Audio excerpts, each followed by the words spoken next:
Good day po sir, I am Niljan P. Floreta and this is my video presentation for Law Enforcement Operations and Planning with Mapping or LEA 4.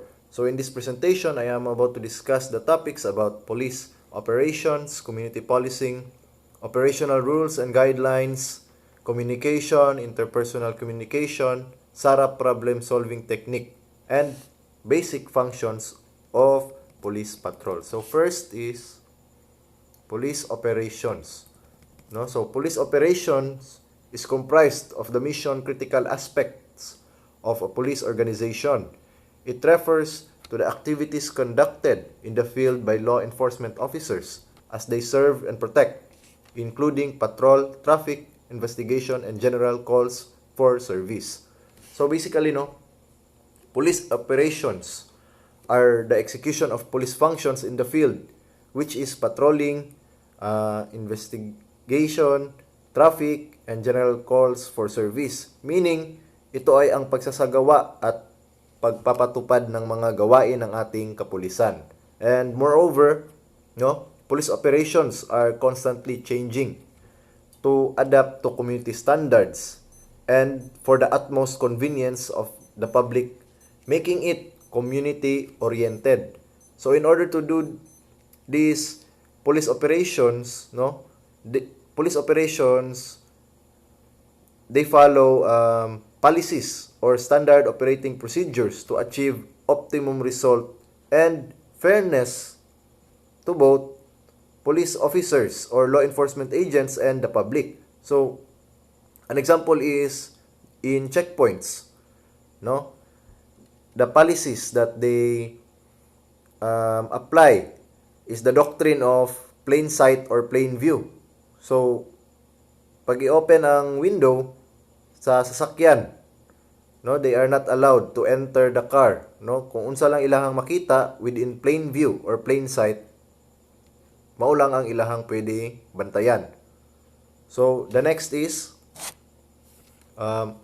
community policing, defined as an organizational-wide philosophy and management approach that promotes community, government, and police partnerships, proactive problem solving, and community engagement to address the cause of crime, fear of crime, and other community issues. So, community policing simply refers to community relations of the police organization or police or community engagement of our police organization to integrate the relationship, no, between the public and police organization into equal participation in criminal incidents. Or community policing brings together, no, the public and the police organization so that, no, it will create a good relationship. No, the public and the police organization will have a good relationship, and this good relationship of the police and the public will definitely aid the goal of our police organization, which is to deter crime and to serve and protect the civilians. So, mas mapatupad ang approach na sinasabi dito na proactivity, meaning the public and the police are vigilant, no, because they are integrated together, they work together, and this helps, no, the approach of proactivity, meaning, no, that they take preventive measures, both the police force and the community or the public, to avoid criminal activity before the criminal activity occurs. So ilahan ang avoid, no, they are taking preventive measures kaysa sa diha na sila muak kung nahumana ang crime or during naga-occur ang crime. So that is the meaning of proactivity, taking action before an incident happens. So next is operational rules and guidelines, refers to the set of policy framework that aids the daily performance of police functions in the field. Operational rules and guidelines shall be assessed by the following questions. So, as I have said earlier, no, at police operations, no, that in order to achieve efficiency and effectivity in police operations, they must follow policies. And these policies that they implement ensures fairness between the public and the law enforcement agents. No? So in order to assess the effectiveness of these policies, no, they must be questioned by these following questions. So, are all operations guided by adequate policies and operational procedures?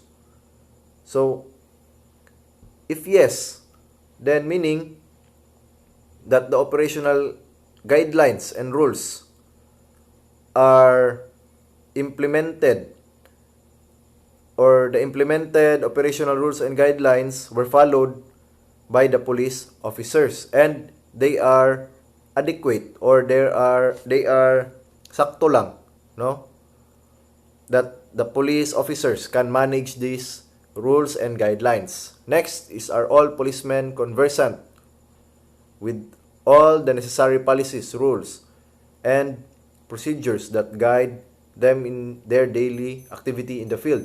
So meaning, no, does the police officers converse with each other about these rules and guidelines? So it is very important, no, that our police officers are discussing these guidelines, no, in order to have their ideas on how to implement or how to follow these rules and regulations effectively to enforce the best or their optimal capacity in their duty. And lastly, are all policemen adequately provided with the necessary materials they needed in maintaining adequate and up-to-date job knowledge? So meaning, nabibigyan ba ang ating kapulisan ng mga karampatang materials or mga karampatang bagay, no, that help them be updated, no, because it is very hard, no, to, if our police organization or our law enforcement agents, no, have lacking materials in enforcing or in executing their duty.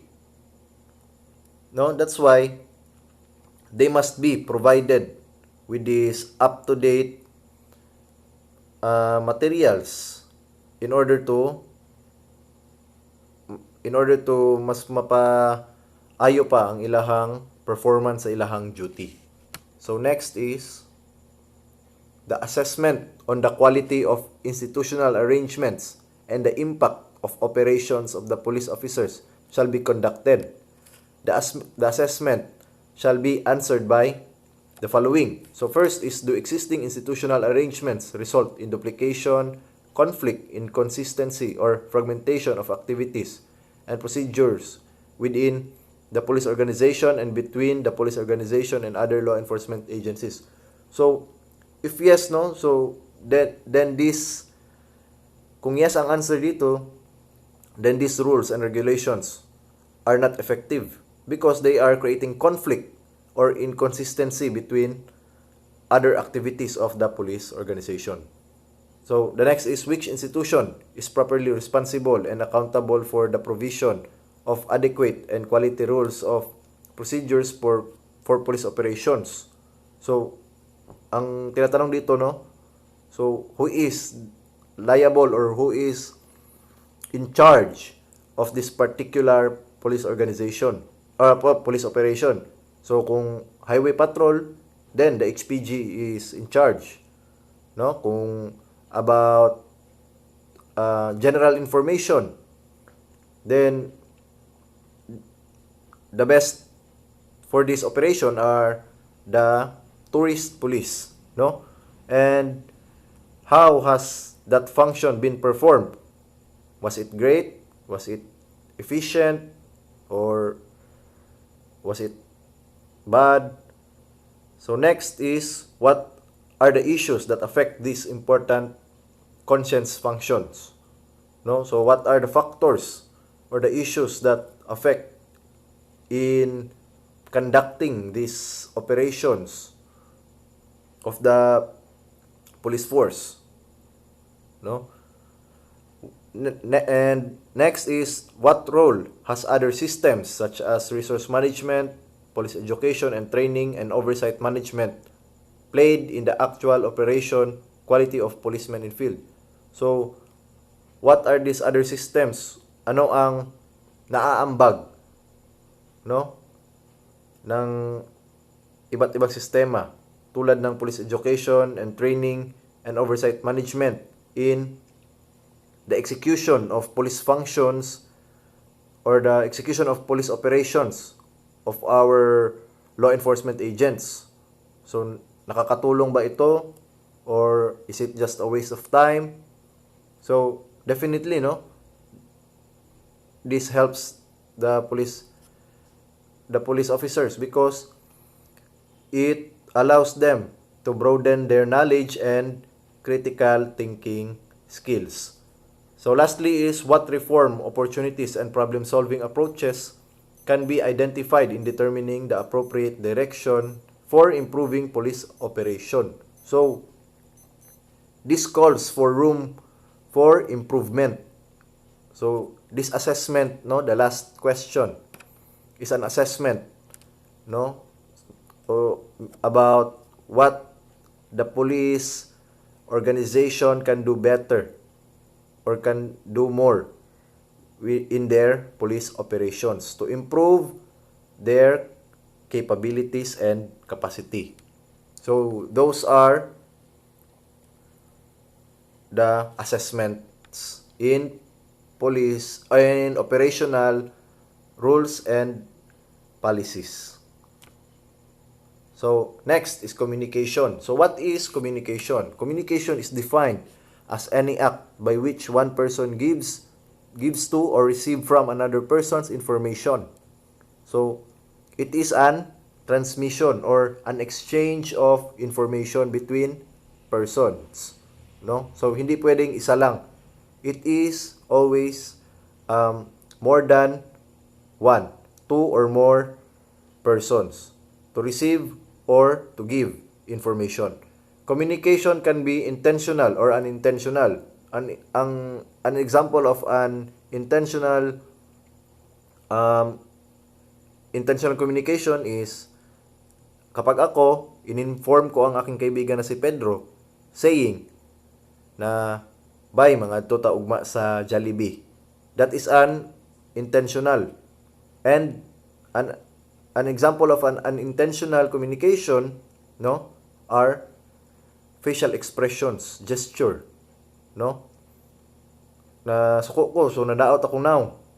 Pero dili na ko gusto na may balaan niya nga nasuko ko. However, with my facial expression that I have displayed, then I have unintentionally provided him or her that I am angry. May involve conventional or unconventional signals. So these are gestures. And may take linguistic or non-linguistic form. It may take mga codes, or if linguistic, it may alphabets or speech, and may occur to spoken or other modes. Spoken meaning speech, and other modes are through visual or notes, written form, and considered. So before we proceed to that, no, in the context of police operations, no, communication is considered as the foundation of police operation. So meaning, no, communication skills are critical to every aspect of effective police operations. Effective communication can produce several positive outcomes and can be used to inform, persuade, diffuse, guide, motivate, reassure, and negotiate. So that is why communication is very important in police operations, because No, it is the exchange of information. And with this exchange of information, then they can utilize this information to act upon their duty. And kunyari, during police operation, ang kasama mo ay low moral, then you can use communication to lift up the morale of your comrade or to motivate your comrade. And during also police operations, and tapos hindi alam ng kasamahan mo ano ang tama niyang gagawin, then you can provide information on what is the proper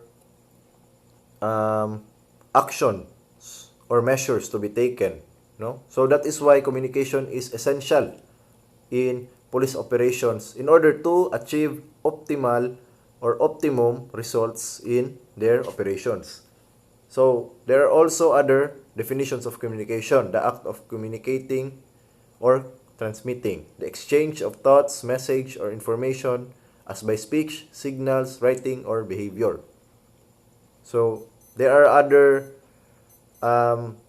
definitions in communication.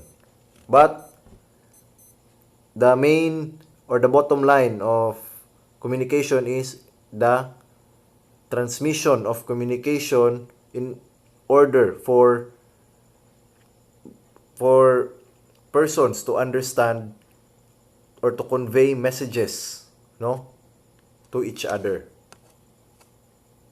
So a form or a type of communication is interpersonal communication. So there are many forms of communication, such as mass communication or group communication, intrapersonal communication. So ang interpersonal communication is an exchange.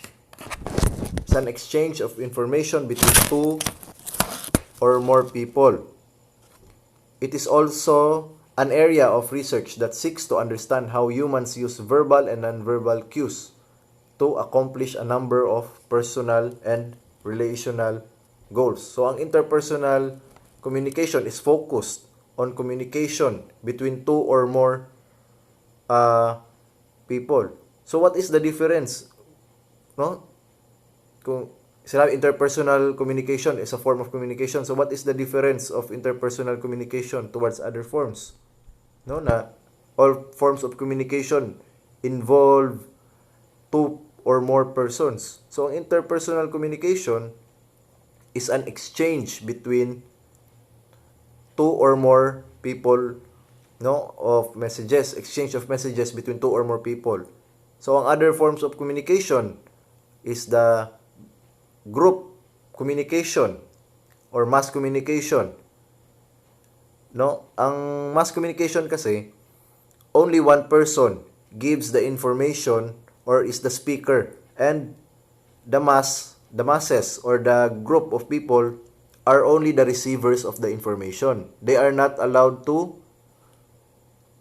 throw questions or their ideas about the information that they have received, no? So they are pure listeners lang, ang masses. That is the mass communication. And in interpersonal communication, no, it is the exchange of communication. And interpersonal communication has two aspects: the contextual view and the developmental view. Contextual view is the essence of this interpersonal communication, no? So in contextual view, the communication between persons does not take into account the relationship between the interaction. So this is the essence, the pure essence of interpersonal communication, no? It disregards, no, sa contextual view, it disregards the relationship between the receiver and the sender of the information, as long as they are exchanging information or messages, no? So that is the focus of contextual view. And the developmental view, is the social essence of interpersonal communication. That is why, the communication that occurs between people who have known each other for some time. So in developmental view, it is focused on the relationship between the sender and the receiver of the information, that they must have an intimate or a close relationship, meaning they must be friends or acquainted with each other. However, as long as two or more persons are conversing and exchanging messages or information, it is called interpersonal communication. So next is the SARA problem-solving technique. SARA problem-solving technique has contributed greatly to policing effectiveness and consists of 4 stages. So ang SARA is only an abbreviation of scanning, analysis, response, and assessment.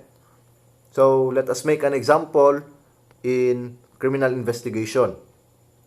So first, scanning. Scanning meaning is identifying the problem. So in criminal investigation, first, we must identify the problem by answering, the 5 W and H and an H, So the when, where, why, and what, and who.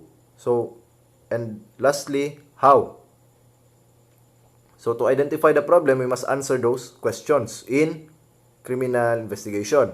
And analysis, learning the problem's cause, scope, and effects. So what is the motive of the crime? And what caused the crime? And the effects of the crime, a dead person, and lost belongings or lost property. That is the analysis. And the response, acting to alleviate a problem. So in criminal investigation, what is the response towards the crime? So the response is investigation. And assessment, determining whether the response worked. So if the response if the investigation, or if in investigation, if you have captured or apprehended the actor of the crime, then the assessment is plausible, or it is a positive outcome. So that is the SARA problem solving technique. It is a step-by-step problem solving in order to solve the dilemma. So next and the last slide is basic functions of police patrol. So basic functions, meaning these are the purpose of police patrol. Preventive enforcement. So preventive enforcement, this will prevent crime through noticeable presence of uniformed policemen. So this is the presence of our police officers in streets, So ang patrol, it is a preventive enforcement because police visibility deters crime, So sino ba naman ang gustong gumawa ng krimen kapag may nakita kang law enforcement agent na huhuli sa iyo? So that is one function of police patrol. Second is selective enforcement. Although highly mobile, it cannot cover all areas. Hence, patrol to selective concentrate where trouble is likely to occur. So selective enforcement, that is why our police officers have assigned sectors, line, beat, And kung saan ang more valuable sector or more valuable streets, lines or beats, no, they assign more police officers in order to deter criminal activity. And next is traffic enforcement. This refers to proper implementation of traffic rules, laws, and regulations along highways, roads, streets to control mobility of vehicles and pedestrians. So, no, we all know that our PNP have a sub-branch of the HPG or Highway Patrol Group who are assigned to observe and to implement and to administer the traffic rules and regulations, no, by being present in our streets or in our roads, no. Next is responding to emergency calls for service. The patrol force, being the backbone and the frontliner in the police service, is usually the first at the scene, such as emergencies, of the incidents, drowning, attempted suicides, mobs, and riots, etc. This requires special training in aid, leadership, riot control, etc. So responding to emergency calls, no, sa 911. So that is also a function of our police patrol to respond in emergency calls. Kung may tumatawag na may nasunog o na ay patay na nakita, no? I have remember, no, during CLJ1, no, that is sinabi ni Sir Lumaad, no, that police officers are jack of all trades because in all events or in all incidents, no, that are unusual, people are always calling the police officers to check this incident, no, kung naay nagsumbagay, kinsa may tawagon, police. Kung naay nasunog, kinsa tawagon, police o bumbero, no, kung naay nalumos, tawagon, police. That is why it is considered that police are jack of all trades. Then next is routine calls for service, responding to complaint either through the phone, in person, or in writing, or any other means. So routine calls are like emergency calls. However, routine calls are respond towards less or hindi mga emergency na mga tawag. And next is courtesy calls. The reason for this is the fact that police agency is a service agency, no? So police officers are public servants. To serve and protect is their motto. So courtesy calls, no, they perform their service, such as, no, pag makakita sila ng matandang tao na gusto tumawid, no, then they will assist this person to cross the street. And also, no, in assisting, or what do we call this, the providing police escort in VIPs, no, makita na to ang CTMO o ang PNP HPG that will escort VIPs when they are utilizing our highways, no, and general information, assisting a tourist in locating a friend. So, no, natay mga police post, no, police posts are very evident here in Davao City. I don't know in other places. However, here in Davao City, it is very evident, no, pwede ka mangutana about mga basic questions. Asa ni nga lugar? Sir, tabangi ko, nawala ako ang amigo. And in malls, no, naapog ko yung nakita, no, ng mga tourist police to aid our tourists, no, na basing nasaag na sila uron sa. Next is preservation of evidence, protecting crime scene before formal investigation is done. So they are, no, first responder of the crime scene will always cordon the crime scene in order to avoid the in order to avoid gani na masagulan ang or to avoid tampering or